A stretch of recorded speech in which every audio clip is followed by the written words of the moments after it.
Hi, my name is Farouk. Do you need to report any form of incidents or injustice that's happening within your locality? I know you'd also like to update your friends, your family, and also the public as a whole. You can do this with the incident report feature on Video app. You have the ability to choose the type of incident, to describe the kind of incidents, and as well to add photos and many more. To use the feature, download Video app now on Google Play Store and on App Store. Thank you.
your daily opinion based show with the objective of addressing important topical issues in the public space.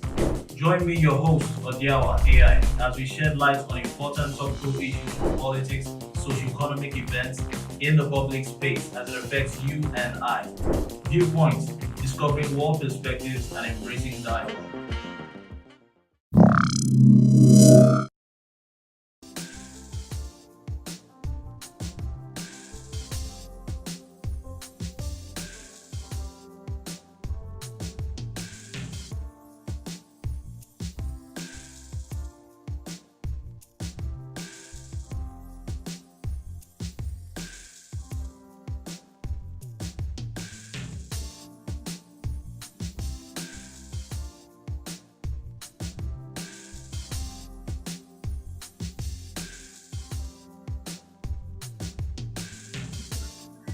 Cumulative.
Greetings to our viewers and listeners out there. I'm Odiawa AI for Visual Media. And we will be covering on this live show the electoral happenings in Kogi, Imo, and Bayelsa states. Generally speaking, it's been a countdown over months and weeks and days. And finally, the November elections in these three states, which is the off cycle elections, is finally here. Now, as we speak now, I want to believe that the voters are out to exercise their civic responsibilities in various polling units across these three states. Now, it should be a case of we looking into participants from the electoral umpire, the electorate, the candidates, the security agencies, and so many other things as our discussions will carry on. On the show now, we have Mr. Salau standing by, and I want to believe that he is connected with us successfully. Hello, Mr. Salau.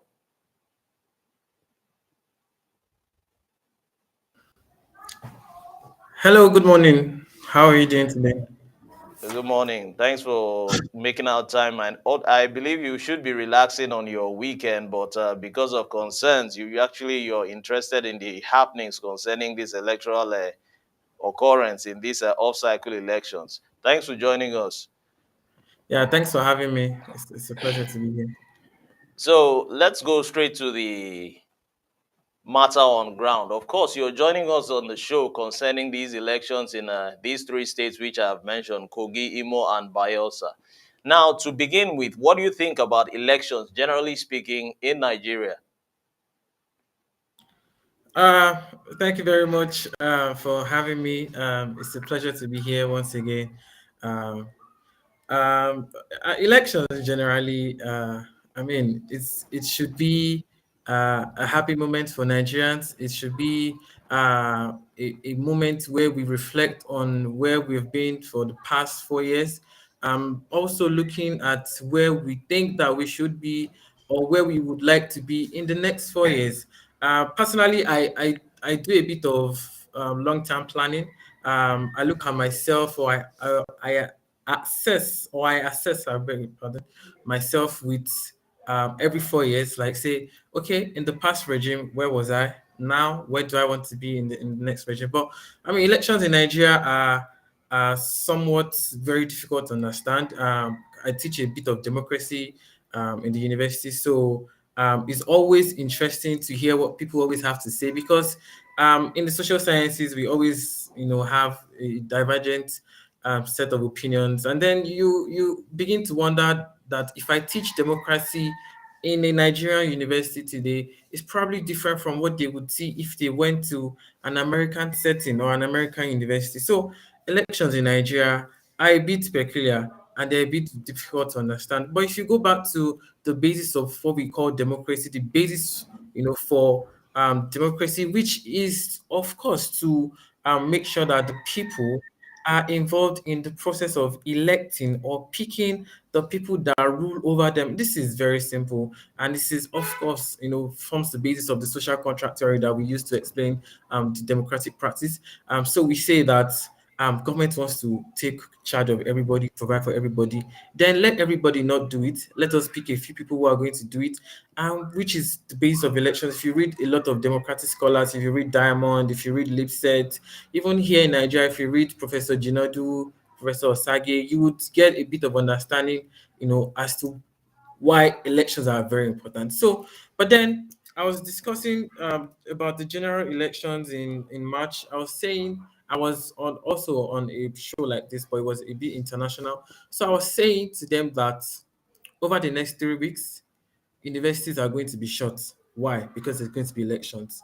So Nigerian or policymakers now already also forecast that there's going to be a wide range of violence in these elections. So, I mean, it's nothing new to anybody. Everybody knows what we are to expect. Everybody knows how these things are going to go. And unfortunately, no one seems to be doing anything. Well, they may do something, but we do not have changes. We have the same story every time. 2019, 2015, it's violence here or there. 2011, it's violence here or there. And these things have been recurring for a while. So you wonder what is going to be done to all of these things. But then elections in Nigeria should be peaceful, but unfortunately, that's not particularly what we have at the moment. Thank you. Okay, thanks for that elaborate explanation. Now, you made mention of repeatedly changes not being taking place when it comes to INEC. So that means that to begin with, the first electoral body, which was the National Electoral Commission and the National Electoral Commission of Nigeria, and now which has metamorphosed to INEC, that means that they are all the same kettle of fish. Let me put it that way. They just changed the name or rebrand, and the system or the modus operandi is still the same thing. It's still the same cycle of events. It doesn't mean that their electoral acts have not actually been amended or it has just been padded a bit. Why? Because of the 1999 constitution, and also recently the electoral act, which was subtly padded in a way, at least just to defend the interest of INEC. What do you have to say about that, Mr. Salau? Okay, yeah. Thank you. I wouldn't say. That's I was very careful with what I said.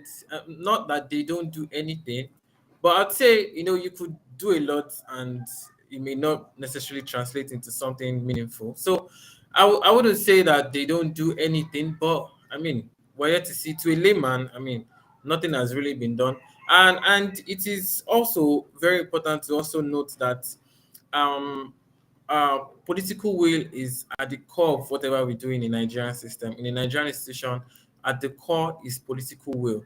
Do we really want to do it? I was at Summit University. We had a panel session, something like an online panel session for preceding the general elections earlier this year, and then we had on the show then Professor I remember his name, but he's a double professor at Osun State University, and he was once a member of the Federal House of Representatives. So I put it to him that we talk about the Electoral Act every time, but what do you have to say about the case of Senator Lawan, who should not have, whose candidacy should not have stood, and eventually stood. So he was also of the opinion that political will is also very important. We can make all the laws that we want to make. Is it not to make laws? We can make all of the laws that we want to make, but then if there's no um, genuine desire to make sure that these changes come to pass or come to reality, then we are as well just revolving in circles, and because nothing tangible is going to be done. Like I said, the issue of violence in elections. Okay, let's not even talk about violence. I think violence is key, right? Let's talk about logistics, for instance. I was watching channels, watching a few other stations. You hear that, oh, in this place, we're already talking about INEC is already talking about result sheets that have been pre-filled before the elections. These are logistic issues. For how long are we going to do all of this? These are political. These are policies that need to be enacted. There are security officials. There's INEC officials. In some states, INEC even had an influx of several other resident electoral commissioners. Changing Inspector General, the Commissioner of Police in this state. These are things that should normally be done. But then, do they really translate? They do not really translate. So it's just like saying that the government is making a lot of policies, welfare policies, but then all of these policies must translate into the meaningful impact into the ordinary citizen. So it's simple. If you go on the streets, let's look at the rate of political turnout. Do people want to vote? That means that something is definitely not working. It could be on the part of the electoral commission, it could be on the part of the government, it could even be on the part of the citizens, it could even be on the part of the politicians. So it's not, I think we have to look at it a bit more holistically, look at the roles that each actors play. But of course, all all focus is on the electoral commission because they've had years of planning. They've had a budget, a huge budget at that, and then so you don't expect that all of these things should keep happening. So as much as we always try to make a case for Nigeria's democracy, which is obviously still developing, I think that we should be making a lot more progress, and considering our reputations on the continent and also globally, we should be making a lot more progress regarding the conduct of our elections, and I think that we really need to do better. Okay, thanks for that extensive explanation, Mr. Salau. And let's welcome Mr. Ahmed, who has just joined us on the show. Mr. Ahmed, thanks for joining us.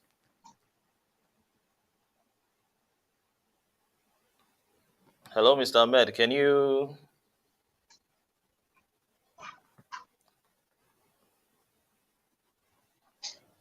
Okay, it seems Mr. Ahmed is having some little squabbles. He should be joining us soon. So, Salau, you talked about the logistics and the turnout of elections. Now, how will this logistics influence or impact on the turnout of elections? Are you thereby saying that because of incidents of the past, there will be some form of a political apathy when it comes to these elections in these three states? Why? Because normally it's common knowledge that when it comes to elections in Nigeria, it's plagued with either ethnic rivalry or one form or sort of violence or viciousness. So when it comes to logistics, now let's look at a state like Bayelsa now, which is a riverine area, whereby some areas are not even motorable. How will logistics now will be how efficiently will INEC address these logistics in these elections now? Yes, of course. Like we all know, political apathy is one of the issues that we deal with in Nigeria's democracy. And like I was going to mention earlier about the basic tenets of democracy itself. If you read Diamond, Larry Diamond, he identifies four basic principles of democracy. And the first one is periodic, free, and fair elections, Yeah. active participation of all citizens, fundamental human rights. And so I just want to dwell on the active participation. So of course, when we talk about elections, we expect that everybody is something that, of course, there are always basic requirements, but we expect that once these requirements are met, in the case of Nigeria, 18 years of age, so we expect that everybody should or must, in this case, as the case may be, participate in these elections, whether you are male, whether you are female. And I'm glad that NGOs like Yaga Africa and the likes are also advocating for inclusiveness, equity, and the likes for, say, people with disabilities and the likes. But then apart from that, we talk about political apathy, which is also a part of political culture of a group of people. These things do not just start. Several factors affect the political apathy of Nigerians. We've already established that there's political apathy, right? What causes this apathy? It's a combination of factors. It's a combination of factors over the years, which violence is at the core. Logistics is also at the core. So normally you would expect people not to vote. When I take courses in some polytechnics, I teach citizenship, so in my classes, I always say that voting is compulsory. I don't like to give people options that, you can decide to not vote. So I say voting is in fact, there was a time in my class towards the 2023 general elections last year. I made it when the voters card registration was going to close. I made it compulsory for my year one students who were over 18 that they had to get their voters card, and that was going to be a requirement to write my exams. So that's how we need to continue to see it. But aside from that, obviously we cannot really force people because of the violence and like We want to talk now about the Niger Delta, Bayelsa region. Now, I was watching this morning where the governor, Governor Diris, did say that two incidents happened in Bayelsa yesterday.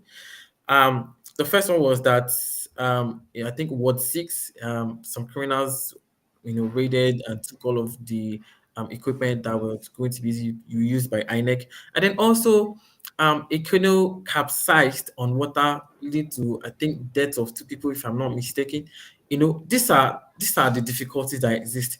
But even places that are not riverine areas, I've had colleagues who served, who participated in elections as officials in states like Calabar, in states like Cross River, and then still subjected to, because these places are not. There's a joke that's on online a few years ago. They say that where where governmental facilities don't reach, ballot boxes always reach there. Somehow we find out that you always find ballot boxes where they're supposed to be, but lights may not be there. But of course, so there's always difficulty, and that's why when you look at the budget that the INEC takes every time, then you wonder what is really being done. What do they really do with this money? Is there really good planning? Is there adequate planning?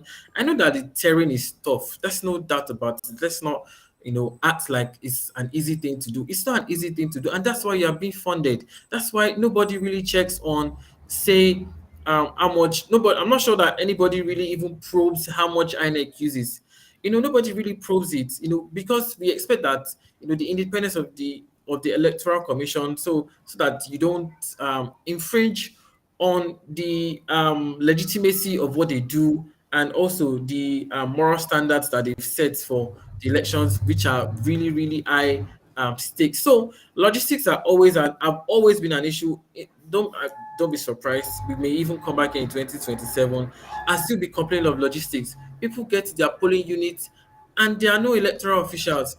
People get there and there's something missing. IREV is not working, Beavers is not working, this is not working, that is not working. So I mean, I wouldn't say it's a Nigerian thing to mess up sometimes, but then I think that we really need to just, get our acts together. INEC needs to make people really confident in what they do. They need to, and it's gradual also. I don't see voter apathy as something that's going to leave us in the next, even by the next election. I think it's going to be with us, gradually. I think even the 2023, really even improved with the way that we were even saying that the enters, the several events and the likes, 2023 elections even still didn't give us that participation that we're looking for. There's still a bit of apathy, but of course, considering the fact that several people also left, several people had voters card, left the country, some died and the likes, but then there was still, from the figures released by INEC, there was still a bit of voter apathy, so there's several factors, that leads to voter apathy. And that's why we need to obviously continue political education. We need to let people know why they should vote. And people also really need to know why they should vote. It's not difficult. If a government does well for me, then I'm going to vote. If they don't do well for me, why should I vote? Really don't see a point. Many people don't see a point. I did vote in the last elections, but it's not like I particularly see any point. But okay, let's just exercise the franchise. That's what it's just all about. So I think that also people, politicians now, and the entire Nigerian system needs to prove to people why they need to vote. Why should I really vote? Because it's not impacting my lives. And these are I'm saying this from I don't want to be a bit academic now. I'm just trying to say from how an ordinary person sees it. Why do I need to vote? What's my game? These are the questions that need to be asked. You get to polling units and then you don't feel safe all of a sudden. You're worried that you're looking over your shoulders every time. You're worried that bandits may come. You're worried that people may just come, snatch a ballot box and start shooting. These are serious concerns, and they are really genuine concerns that really need to be addressed subsequently moving forward in Nigerian elections. Thank you. Okay. Thank you, Mr. Salau. So, to indulge you further, let's shift from the INEX, let me put it, crucifixion. Why? Because probably because of their inefficiency, because I don't see reasons why. a this capsizing in Bayelsa shouldn't have been anticipated. That's another thing. Now, security doesn't end with the Nigerian police force or the army or security agencies or sister security agencies who are actually on ground. Security has to do with even the officials of INEC and the materials which INEC is going to use to conduct these elections. Now, their inefficiencies are actually glaring before everyone. So it is we ought to be optimistic about the fact that there will be no mad situations in these elections. I want to believe that we're on the same page concerning that. Now, enough of the crucifixions about INEC. Now, moving over now, justifiably, the electorate needs to showcase their civic rights. Now, you made mention of something. Government facilities barely reach some quarters in the states, whether it's some remote locations in some local governments or definitely, generally speaking, within the states. But when it's time for elections, ballot boxes always find their ways into those places, properly conveyed. Why? Because they need these votes. Now, my question now to you concerning now is not just INEC now, but the candidates now. How well are they coming in to perform based on so-called manifestos, which they've also like delivered to the electorate during campaigns? Will they actually actualize those manifestos? It's a tough question. I mean, it's not particularly tough, but then it's tough to answer because um first of all, I think it's a bit subjective, but I'm going to speak from my own side here. So happens that I Okay. stay here in Ibadan. So we have in Ibadan here, we have two members actually in the State House of Assembly because Ibadan North is quite a large local government. Yeah. So we have two members. We have a member in the House of Representatives, and we also have a senator. So before the last elections, I honestly did not know that we had two members in the House of Assembly. Up until I think a few weeks before the election. So then I just went outside my house here and then see somebody erecting a solar panel on there's just this NEPA pole here just outside my house. And then I'm asking that for then he erects the solar panel and then erects his own banner just beneath it. So I ask around, from the neighborhood, and everybody says, Onole Sheo is the one that can do it too. So then I'm asking, why now? Why? I mean, please remove your solar panel and take it somewhere else. Would you want to cajole with this silly project? So he put the solar panel a few places across the streets, But then why now? Why the desperation? Why? I mean, it's basic. Do what you're supposed to do and let people benefit for the reasons. I think we also have to keep going back to the basis of what democracy is, to the basis of what a state is, and that is what we do.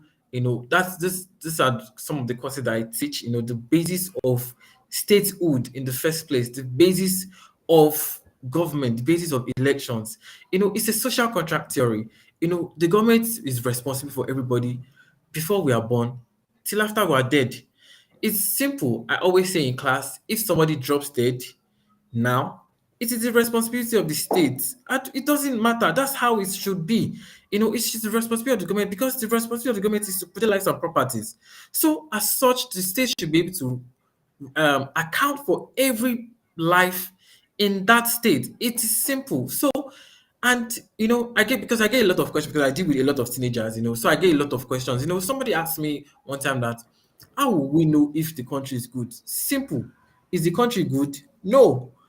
If the country is good, will you know? Yes. If things are good, and that's also shows the fact that the elected representatives are probably not doing what they're supposed to do. There's one representative that I particularly know of, and from the things that I see, I know that it does a lot of representation, which is good. But then, you hardly even see your representatives. I hardly see them. I don't know where they are.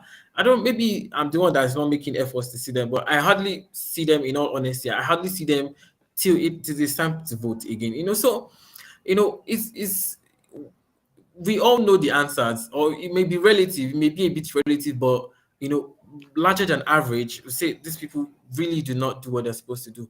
And in Oyo State, for instance, we in the governorship elections, I had a few people talk about how, oh, Shema Clay is a fantastic governor, but all governors fail to do what they're supposed to do when they get in for second term. Late Ajimobi of blessed memory was a fantastic governor in his first term. But the second term, that's where the problem starts. So when people work, I mean, we are the people, we are the recipients of all of these things. We are the end of it. And to be honest, all of us can really not lie. So when people say, it's just knowing that, oh, maybe you're doing the wrong thing or you're not doing anything at all. So, and at the heart of all of this is, should be selflessness, should not be personal desires. And it feels like everybody now has personal desires. Nigerian lawmakers are one of the most expensive in the world. Nigerian executives is also very expensive. There's we talk about cutting costs, diverting funds to other things. We see all of these things, and so it's hard to even say, how would you want me to feel when you already spent 160 million naira on buying cars for each person, and there are people, 70% of your population is living below poverty line. Nigeria was once, I don't know if it still is, the world capital of poverty. These are issues that need to be tackled. That's why at Summit University we also do a bit of leadership training, right? We talk to secondary school children because obviously we know that we have a leadership problem. There's a deficit in leadership in the country. So we always try to let them know that leadership is sacrifice. It's not a place to enjoy. If we're going to be honest, leadership is hard work. I've seen leaders, I've seen people, I've seen vice chancellors leading universities, I've seen people leading departments, and I know the sacrifices that they make. This is what should be replicated at the national level.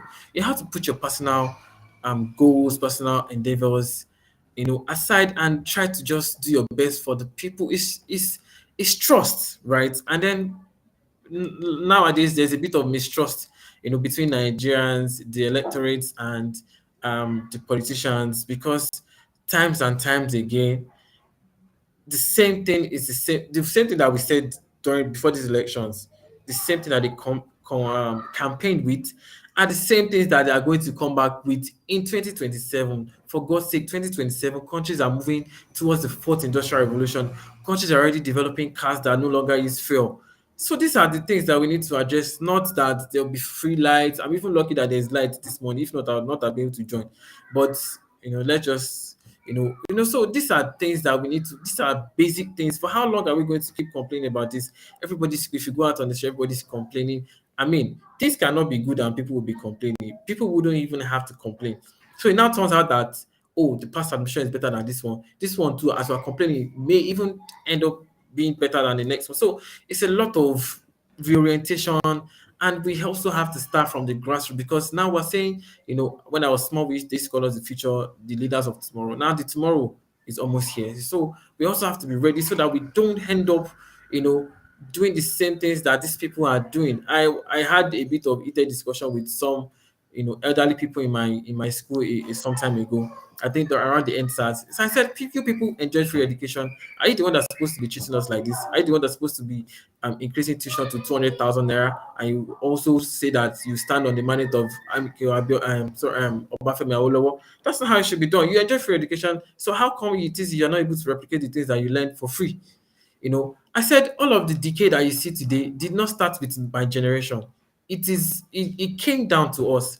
It started from your generation, and then we are inheriting the things that you gave to us. So we need to also do a lot of reorientation. People need to get into politics for the right things, and as long as the money is really that high, I'm not particularly sure that we're going to be getting that. Thank you. Okay, thank you, Mr. Salau. I think Mr. Ahmed is back with us on the show. Mr. Ahmed, thanks for joining us. Yeah, hello and good afternoon. Okay, I want to believe that your weekend is running smoothly in this Wow. election cycle period. Yes, yes, indeed. Yeah, we have been Okay, following and trying to understand the latest developments. Okay. I want to believe that you're politically aware concerning the whole happenings surrounding these off-cycle elections. So earlier on, I was asking Mr. Salau his opinion about INEC, their credibility, and their efficiencies. So he took time to elaborate concerning the recent occurrence in Bayelsa where a boat capsized and so many other incidents. We are also monitoring the situation on ground. So, what's your view, in summary, concerning these elections which are taking place currently?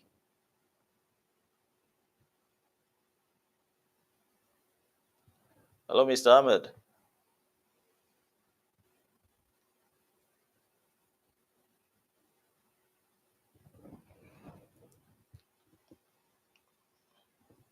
Okay, I think we lost Mr. Ahmed there. Mr. Salau, I think we can proceed, right?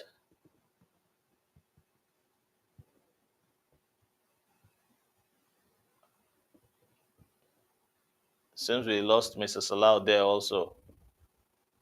Well, we've been talking about the elections in Kogi, Bayelsa, and Imo State. Okay, I think Mr. Salau is back again. I never left. I was here. I just had my Okay, microphone was muted. okay. These occurrences happen. It's okay. So as a follow up with the discussions concerning the train, because I'm following your engagements now, INEC appears to be a punching bag from the receiving the punches from the electorate and from also political parties and the candidates. You also talked about the elderly people who have actually, you know, influenced, in my own view, my own opinion, positively or negatively, the status of the country presently. Now, my question is, how have they really sensitized the electorate? Because now, as we speak, now INEC has gone digital with the BVAs and the transmitting and uploading of results. Now, this was not what was actually obtaining in their era. Now, these same people are actually the people controlling the same INEC in question now, who are not, should I say, they are analog and they are not digital. Now, we who are digital, the young ones, have we been given enough room and to what extent to participate actively when it comes to elections, not necessarily at the polling units, but also at the electoral level, the electoral commission itself? Yeah, I think we when we talk about inclusion and diversity, I'm not particularly sure the with I'm not particularly sure with figures now. I don't have figures to know if. But if you are talking in terms, are you sorry? Are you talking in terms of INEC itself or in terms of contesting elections? Not necessarily contesting elections alone. Okay, okay, The youth as we speak now, for instance, okay, now let me come now to the family circle. Now there are some okay. elderly people in the family who are not quite learned when it comes to the Android phones or the iPhones. They have to call a grandchild to help them actually operate these phones. Now my question is, some elderly people are still in the seat of power controlling a digitalized election. Now, are these people quite knowledgeable enough to man these things? That's another question. And the people who are actually handling these elections now, who are the officials, appear to be young ones operating these elections. Do you suspect now that these elections might be influenced because of the recent elections whereby it was perceived that the actual results were not transmitted despite the election being digitalized? I do not agree. I think that I think that INEC as a leader, Professor Yakubu, and personally, I think that the um, core purpose of leadership is obviously not that you can do everything. If you look at some ministries, for instance, if you look at some ministries, you find out that some people that even head ministries probably even know little about that ministry that they head. So I think that the essence of leadership is to harmonize all of the resources that you can get to make sure that it really works, regardless of whether, for instance, if I'm a minister of finance, I don't necessarily have to be financially, no, I have to financially literate, but I don't have to be a graduate of accounting or whatever. It's just using your experiences, your administrative skills to make sure that you enrich that ministry that you're in. So, just like INEC now, I'm sure INEC, Professor Mahmoud Yakubu, just like many of our parents, may not be he's a digital migrant. So he may not necessarily know a lot about, but it is his responsibility because the final decision lies on his table. It is his responsibility to also make sure that at the end of the day, people get what they should get. Regardless of whether he's a tech man or not. For instance, we have a vice chancellor in a university. A vice chancellor, doesn't necessarily have to know about political science, but he must be also be aware. He must have that knowledge or that basic knowledge because he's the one that's going to approve all of these things at the end of the day. So I know that there's probably a gradual transition because I know that the youths also Nigerian youths are one of the most resilient, one of the most hardworking in the world. So I know that there's probably an influx of Nigerian youths, very qualified youths in the system, in the commission, and then you just need to be guided right. I also do a bit of that at my workplace. We have quite a number of young people that join us, and because they've not been in the system before, they would have to be put through. They have to learn organization rules and regulations. They have to know privacy, ethics, morality, and the likes. These are the things that helps the system to function as a whole. So I don't think that I mean every organization has their own limitations, but I think that these are things that can be controlled by heads of departments, heads of units, and the likes. So I think that this I mean no organization is excluded from some of these challenges, but I think that these are things that are controllable. These are things don't have to be outside in the news and the likes. So, but I think that as part of leadership, Professor Yakubu has to make sure that he controls all of these things. There should be division of labor. Every unit should be manned by professionals. So I'm not, regardless of whether you are new or you're old generation, just be qualified and know what you are doing. So I mean, if they do all of this, because the internal settings sometimes dictates what happens outside. When you find out that some organizations, their outward look is that of a bit confusing, then that there are some things probably happening inside the organization that that are not allowed. So these things are organizational in nature, and it happens to several organizations, especially when you are transiting different generations, people who have for instance, if you're hiring Gen Zs now, Gen Zs may not necessarily be knowledgeable at administrative skills, but then they are very tech savvy. So you have to try to find a way to balance all of these things. That's why leadership, like I said, is very important. You have to balance the manpowers that you have. You have to make sure that you are able to put them to their best use for the success of the organization. Thank you. Okay, that's quite explanatory concerning how knowledgeable people should be concerning the digitalization deployed by INEC. Now, enough of INEC and the electorate now. We took time to talk about the INEC officials, the INEC boss, and even the operations efficiencies or inefficiencies and logistics of INEC. Now, the apathy of the apolitical or political apathy of the electorate has also been visited.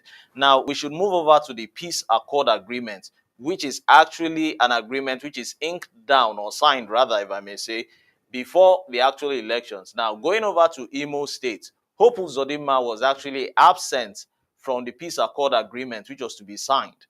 And also, the other, Hope Uzodinma is actually the gubernatorial candidate for the APC, the All Progressives Congress, who is running for second term in office, actually. Then Achonu from the Labour Party is actually also contesting. Now, both candidates were absent from the peace accord agreement, which was to be signed.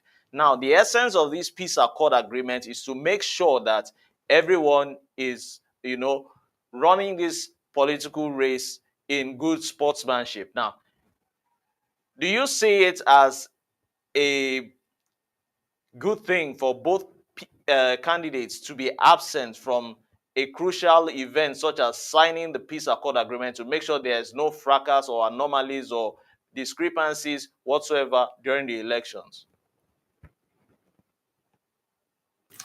Yes, thank you very much. And that's why we also always say that Nigeria's democracy is developing.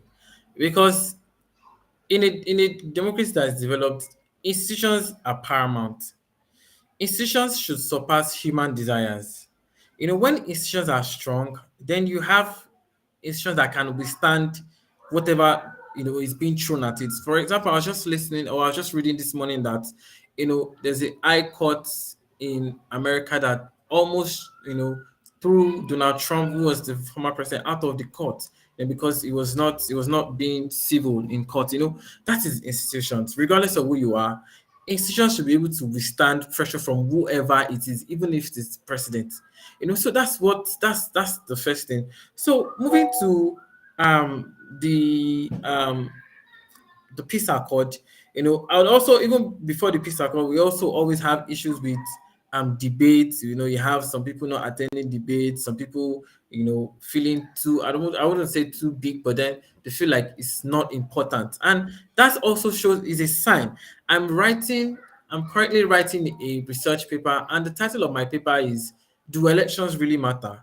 Because you feel the confidence in some people going into elections where we are going to win this election and nothing is going to happen. It usually looks like a movie, but it's the reality because they know that they are probably going to win the elections. So it's coming from a place of confidence. It's coming from a place of knowing a bit more than the rest of us. So but then at the aspect of peace accord, I would say that in international relations we always say something that because a state decides to not be part of a treaty, for instance, if I'm in a class, and then of course classes are optional, could be optional. If I'm in a class and then a student decides to not come to my class, fine. But then that doesn't give the student the right to stay at my corridor and start to make noise. So we also in international we say that, for instance, if a country like Nigeria is not part of a nuclear treaty, it doesn't mean that you can start to threaten the world with nuclear weapons. So because you're not part of the nuclear treaty, I believe does not mean that you have a right to unleash violence. That's also part of what institutions will do. So we expect that the police would swing into actions when they feel like there's a violence, investigate, and also be back. I think the peace accord is just to keep it formal. It's just to make sure, it's just personalize it. But regardless, I think that even if they're not part of the peace accord, I don't think I can just still just unleash violence anyhow. Just look at Omar Bashar of Sudan. Is under trial for genocide. I think let's look at some other just in Cote d'Ivoire here. The former president Laurent Gbagbo. They didn't sign peace accord before they were arrested. So if a person wants trouble, I best believe that they should get whatever they are looking for. So I think that the peace accord is just a formality, and it doesn't necessarily give anybody the rights. Although I think it could do a bit, more than a bit more to ensure that there's peace. But at the same time, I don't think that not signing it does not give also anybody the right, to also unleash violence or conflict as they so desire. Okay, that's a nice one. Now, talking about the violence in question, Nigeria has a history of election violence. These election violence or viciousness or brutality will always take effect before the elections or probably even during the elections and even after the elections if a candidate has been, announced the winner of the elections. Now, before the elections, how equipped or how furnished have these security agencies, from the police to the army, the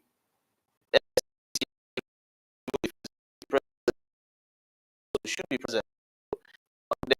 Any how have they really intelligence gathering to make sure they checkmate incidences of violence which might take place before the elections, during the elections, or even after the elections? How effective have they gathered their intelligence gathering?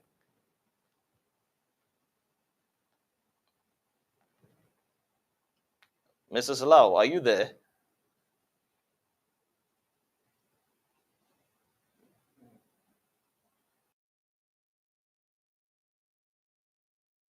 Okay, Mr. Salau, can you check your audio?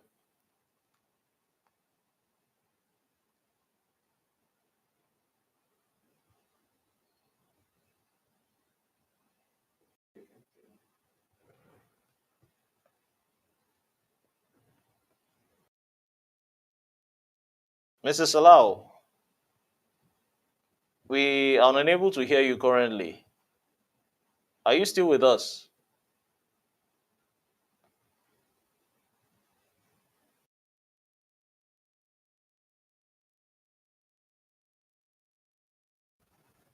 Mr. Salau, if you're with us, we currently cannot hear you. Maybe you need to check your audio.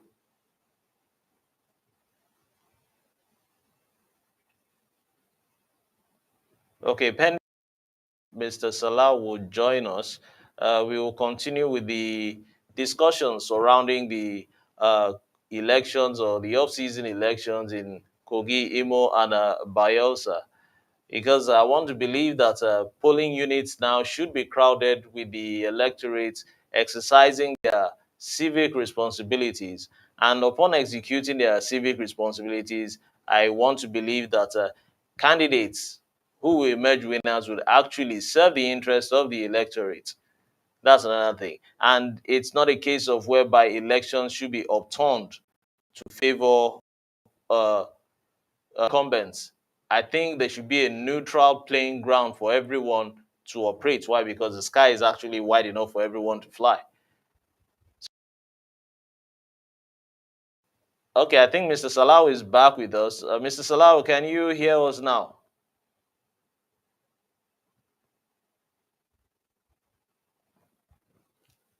Okay, I think we lost Mr. Salau there. I think he should be joining us back very soon. So, moving on to actually make sure, I mean, the sky is wide enough for everyone to fly. So, even when some other candidates must have lost the elections or left in the cold, I think both parties, both winners and losers, should extend or stretch hands for a handshake. Why? Because there's need for progress to make the nation move forward. Why? Because the electorate still stands to be beneficial from both of them.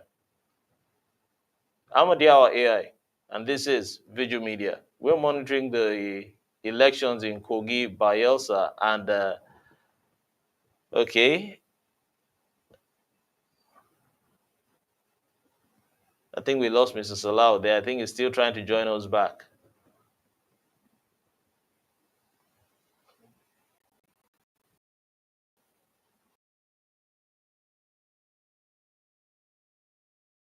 We still lost Mr. Salau there once again.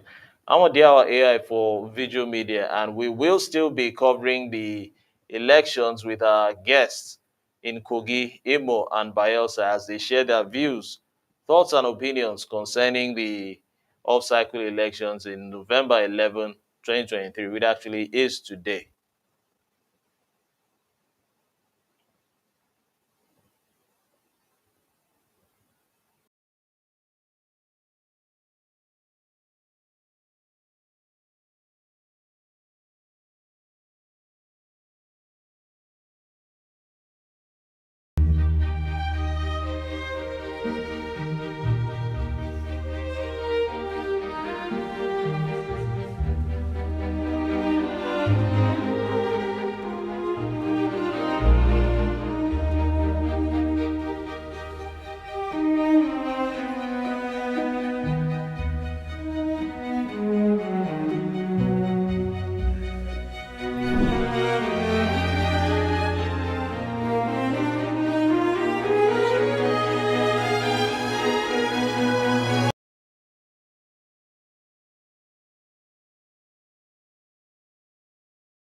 With Organization Portal, you can create an online presence for your business and manage it on the go.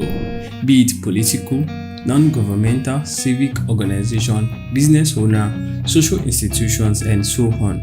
There's room for everyone. You can do more with Organization Portal, from adding team members to creating campaigns, posts, debates, and much more.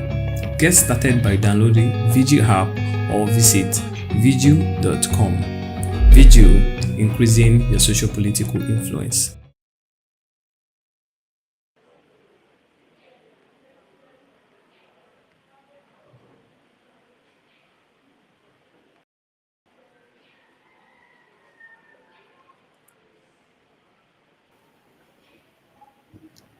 Thanks for still keeping up with us. The elections or off-cycle elections are currently ongoing, like I began by saying earlier on. And the electorate are churning out, I want to believe, en masse to showcase their civic rights and, or rather, responsibilities to make sure that their favorite candidate actually holds the government, the state government house to serve or preserve their interest over the next 4 years. Now, it is a key ingredient of any majority rule system of government. When I'm saying a majority rule system of government, I'm talking about democracy. Now, one of the key ingredients is the elections. Now, earlier on, when we had Mr. Salah on the show, we were talking about the elections and anomalies, Can you efficiencies, hear and me? optimism. Okay, I think we have Mr. Salau back on the show with us. Mr. Salau, yes, evidently now we can hear you. I think you're quite audible now. Yeah. Okay, I think we lost you for a while there. I think my microphone was muted from your end. I had to connect now with another device. Okay, okay. And I think we have Mr. Ahmed, whom we lost for the greater part of the show, joining us right now. Mr. Ahmed, can you hear us now? Or can we hear you rather?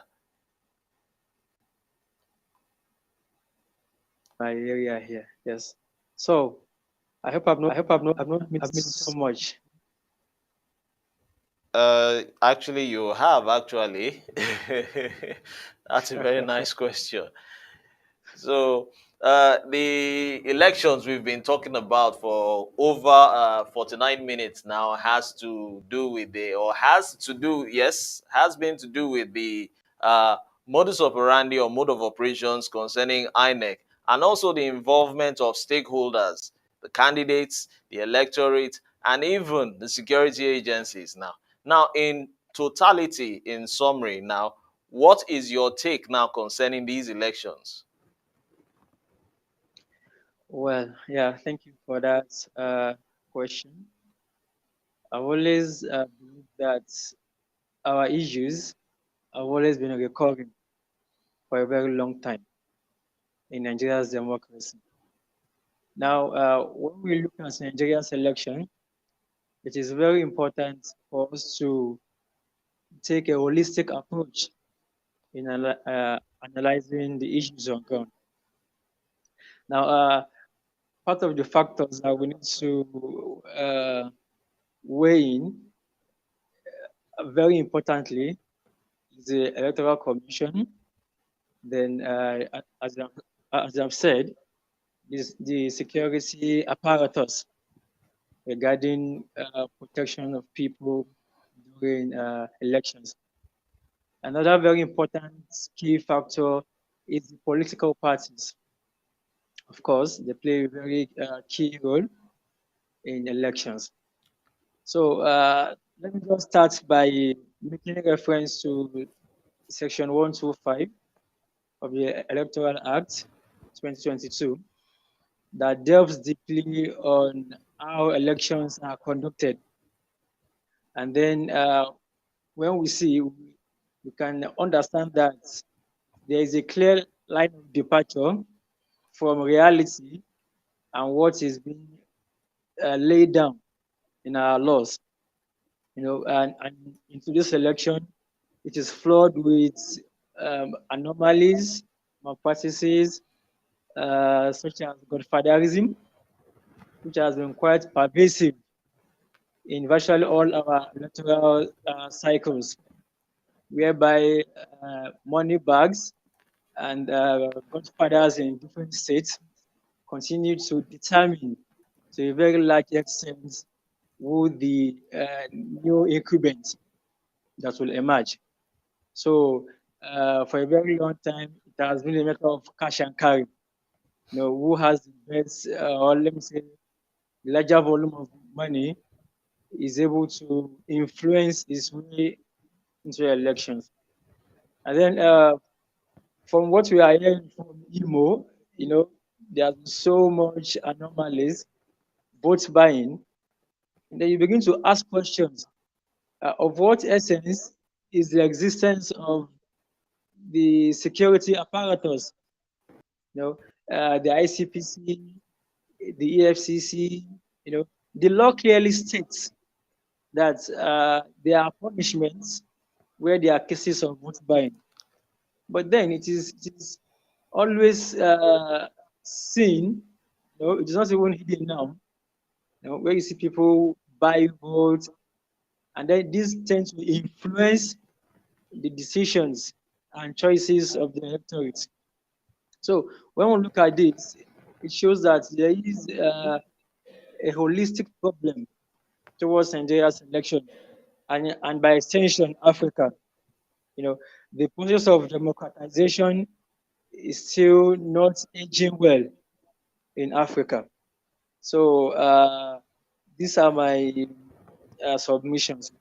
However, I'd like to also raise the point that for INEC to be able to perform effectively on election days, certain factors would need to be on ground.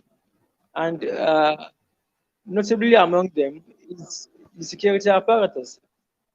When you do not have a level playing ground, it is very possible that due to intimidation and the likes, INEC officials might not be able to deliver to the best of their abilities. I remember a scenario my friend narrated to me while he was serving.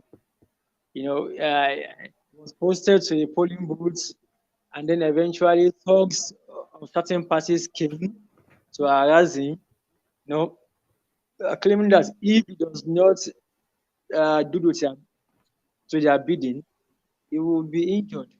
So there is no way any man in their right senses will be confident enough to dispense his or her activities regarding elections. Also, I've always been an advocate of the fact that there is the need to deregulate INEC in certain activities that it performs. Now, for example, INEC performs a wide range of functions, which I believe might slow down the activities. For example, INEC is supposed to monitor manifestos and party primaries. INEC is meant to be involved in orientation of virtually all areas within the country. They are meant to conduct elections. So I believe that for a country as big as Nigeria, there is a need for us to dissect these functions.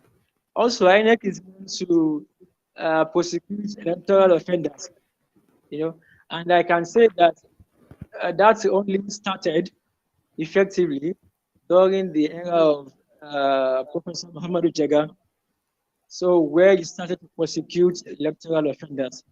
The feeling of impunity by thugs and masterminds of violence and thuggery makes it very, very easy for electoral offenders to commit a wide range of electoral crimes and still get away with it. And then in the long run, what you see is a scenario whereby people are compensated, financially, which should not even account for the total loss they must have had. So, as I've said, it requires a holistic approach in understanding the Nigerian election. Also, what I've also noticed is that it appears as though we are not ripe enough, to have an open ballot system. I think it is a panacea that continues to enable violence. Perhaps it would be better for now to still continue to adopt the secret ballot so that at least thugs and people who are on ground to create mischief will at least not have prior knowledge of whatever choice the electorate decides to peruse. So these are my submissions for now, and I do hope that we can take it from there. Mr. Ahmed, that's quite lengthy in totality. You took time to even delve into the uh, inadequacies and prospects of INEC and also the candidates and also the candidates. Now, before we wrap up now, I want to ask one germane question now. Now, it is common knowledge that the Constitution actually recognizes the Electoral Act. Now, it states that for you to get into any office, whereby you have to be the helmsman or the number one man of the federation or the state government, it's a requirement that the least requirement which you should have, that it should be the YX certificate. Now, judging from crucial positions, I beg your pardon, excuse me. Now, if you look at it, the YX certificate in terms of looking for a job, it's not enough certification for you to get that dream job. You need your BSc, your MSc, probably the PhD also, and also extensively other added qualifications. Now, when it comes to democracy, my own view and my own opinion, I want to believe you will agree that you need technocrats actually manning the government business of the day. Now, is it enough? Don't you feel it should be changed, whereby whoever is coming into office should not also to holding the YX certificate, because he is not really experienced enough when it comes to government business of the day. Fine, he or she might have the business, no, he or she rather might have the ambition, all right, but the technical know-how to be deployed in the government business of the day. Is the YX certification enough for you to run for office?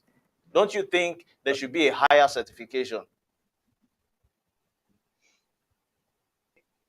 Yeah, thank Now, you. Mr. Ahmed, my question Certainly, is to you.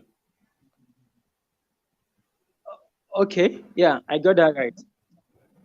Yeah, I cannot agree with you more on what you have said because I do understand that there's need for more technical to govern a multidimensional country like Nigeria.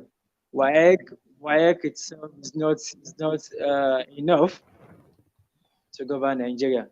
You know, it takes more than that actually. It requires experience.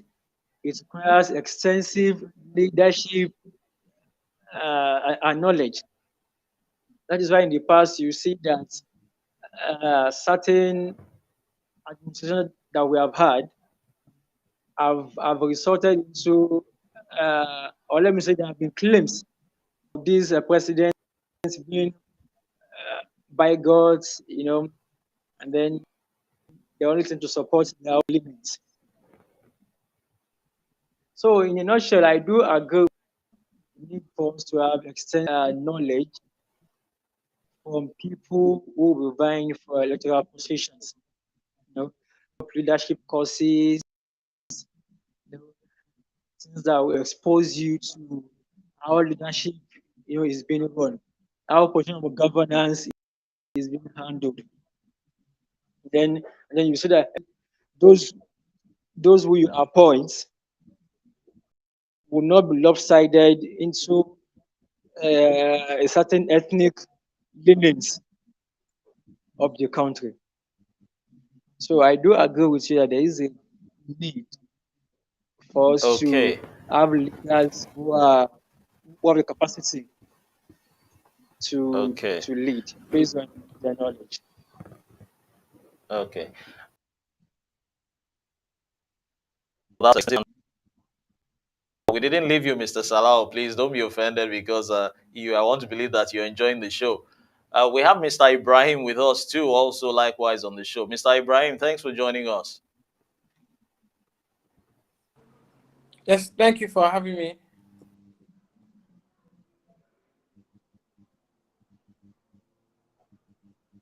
Okay, okay. Sorry, I think I got the identities wrong actually.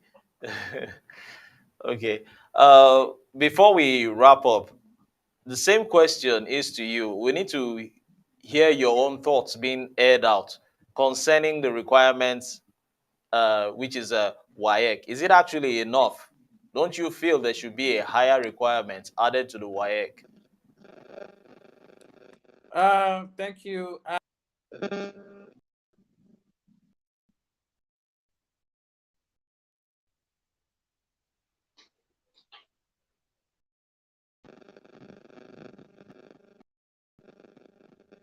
I I'm a bit undecided because I don't think that uh,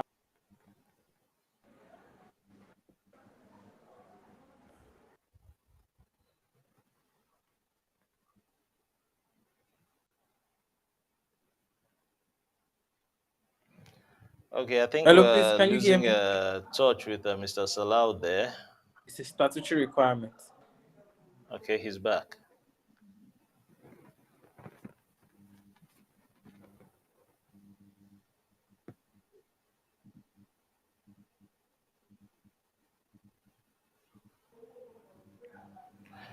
Okay, I think we lost Mr. Salau there, but it's quite an extensive discussion between we and Mr. Salau and Mr. Um, Ahmed, and they took time out from their busy schedule to indulge us concerning their views on elections generally and how it will also if affect these current elections taking place in Kogi, Bayelsa, and Imo State. Visual Media will still be covering the elections. Join us soon. I'm Odiawa AI for Visual Media.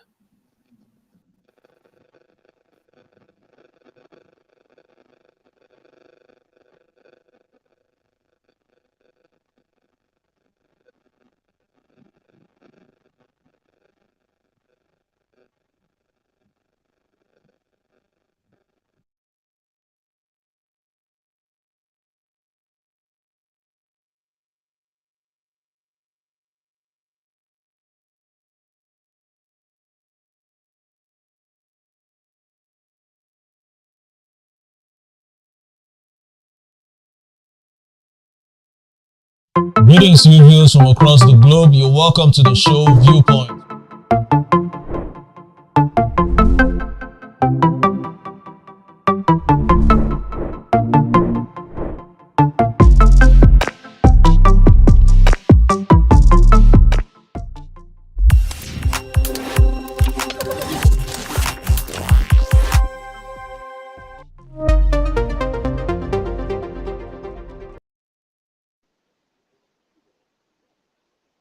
We still have Mr. Salau We still have Mr. Salau and Mr. Ahmed still on Mr. standby. Ahmed still on. Well, we'll be going on a break now. I want to believe you should still make out time to join us by in a couple of hours' time, precisely by 4. Stay tuned. This is Video Media.